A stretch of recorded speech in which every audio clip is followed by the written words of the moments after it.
वहीं यूपी के उन्नाव में हुए रेप केस के मामले में कसूरवार कुलदीप सेंगर को सुप्रीम कोर्ट से बहुत बड़ा झटका लगा है। मुल्क की सबसे बड़ी अदालत ने कुलदीप सेंगर की जमानत पर रोक लगा दी है, यानी सेंगर के फिलहाल जेल में ही रहने के पक्के इंतजाम हो गए। देखिए रिपोर्ट।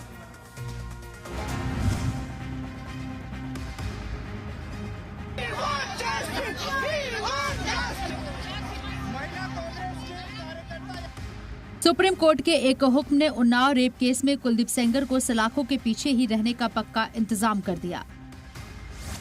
सुप्रीम कोर्ट ने आज कुलदीप सेंगर की उस जमानत पर रोक लगा दी जो उसे दिल्ली हाई कोर्ट ने दी थी। इसका मतलब ये हुआ कि अगर सेंगर को किसी और केस में भी जमानत मिल जाती है तो भी वो जेल से नहीं निकल पाएगा। इस मामले में 4 हफ्ते बाद फिर से सुनवाई होगी और कुलदीप सेंगर को अपनी साइड रखनी होगी। कुलदीप सेंगर के लिए एक बड़ा झटका है और सुप्रीम कोर्ट ने ये अपने आदेश में कहा है कि हम कुलदीप सेंगर को नोटिस जारी कर रहे हैं, 4 हफ्ते में वो जवाब देगा। कोर्ट ने कहा कि अमूनन जब जमानत मिलती है, कोई आदमी जेल से बाहर आता है तो हम बिना उसका पक्ष सुने हुए उस आदेश पर रोक नहीं लगाते। लेकिन यहाँ मामला दूसरा है। कुलदीप सेंगर को न केवल इस मामले में सजा मिली हुई थी बल्कि एक दूसरे मामले में जो कि पीड़िता की पिता की मौत का मामला है कस्टडी में, उसमें वो जेल की सजा काट रहा है। तो ऐसी स्थिति में हम हाईकोर्ट के आदेश पर रोक लगा रहे हैं। इसका मतलब ये कि उन्नाव रेप केस में जो हाईकोर्ट से जमानत मिली थी कुलदीप सेंगर को, उसको पर सुप्रीम कोर्ट ने रोक लगा दी है। वो इस केस में जेल से बाहर नहीं आएगा।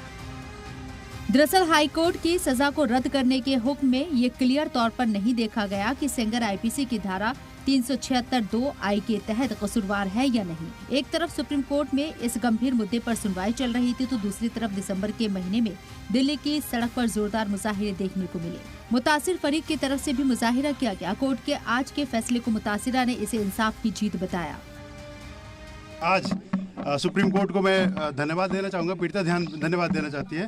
पूरी देश की संवेदना सुनी सुप्रीम कोर्ट और अभी उस ऑर्डर पे स्टे लग गया है और सुप्रीम कोर्ट सख्त आवाज में ये मतलब आदेश दे दिया है निचली कोर्टों में कि अभी किसी भी मामले में उस अपराधी को जेल से बाहर नहीं निकाला जाएगा। ये लड़ाई फिलहाल खत्म नहीं हुई है। जहां मुलजिम के घर वाले इसको लेकर आगे जद्दोजहद में जुटने की बात बोल रही हैं, तो वहीं इसको लेकर एक्टिविस्ट योगिता भयाना ने भी अपना रद्देमल दिया। सुप्रीम कोर्ट का आदेश आ गया है। सुप्रीम कोर्ट ने हाई कोर्ट के आदेश पर रोक लगा दी है। इसका मतलब ये कि कुलदीप सेंगर फिलहाल जमानत पर बाहर नहीं आएगा। हमारे साथ योगिता भयाना है जो लंबे वक्त से इस मामले में पीड़ित की लड़ाई लड़ रही हैं और अब जब सुप्रीम कोर्ट का आदेश आया तो हमसे बात करने के लिए कोर्ट में मौजूद है।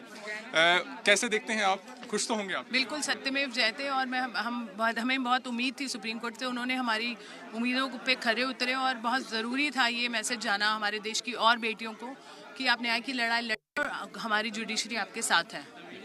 सुप्रीम कोर्ट ने ये भी सवाल उठाया सुनवाई के दौरान कि अगर पोक्सो को भी छोड़ दिया जाए तब भी 376(2) आई के तहत केस बनता है और हाईकोर्ट ने अपने आदेश में इस बात को नहीं देखा कि जिस आईपीसी के तहत भी उसको दोषी ठहराया गया था ट्रायल कोर्ट से, उसमें भी उम्र कैद तक की सजा हो सकती है। देखिए वही बात है ना कि हाईकोर्ट ने जब बोला ये ऑर्डर पास किया तो हमने ही as a non legal background हमने ही काफ़ी सारी चीज़ें वहाँ पर समझ ली और यहाँ तो समझना ही था, सीजीआई की बेंच पर था तो ये बहुत ज़रूरी था ये होना।